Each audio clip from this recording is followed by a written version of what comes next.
Hi everyone, my name is Aidan Gallagher, occupational therapist and manual handling advisor. I had an interesting supervision session with an occupational therapist this week, seeking advice on using assistive technology, that is equipment, to control the risk to a worker in relation to rolling a dependent person when they are in bed. So the client was being manually rolled currently, and the OT confirmed they were using pretty good techniques. So that's where the OT was coming from.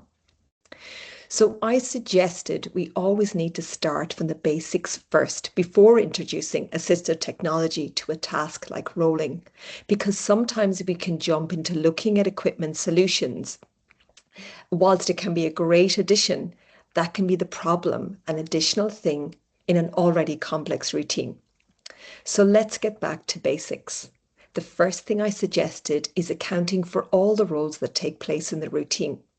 This way, we know how much of the problem we actually have, because the greater number of times a risky task happens, the greater likelihood of an injury. Once we know how many times rolling occurs, one of our first risk control strategies is to ask if we can reduce the number of times rolls are needed. So how can we make it more efficient?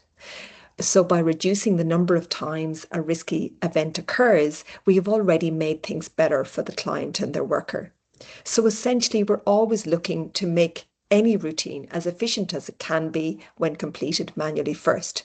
So in other words, we're kind of getting our rolling routine in order. Only then do we look at what assistive technology might look like in this now new efficient routine. We can look at the rolling device benefits to the routine, but we also need to look at its drawbacks.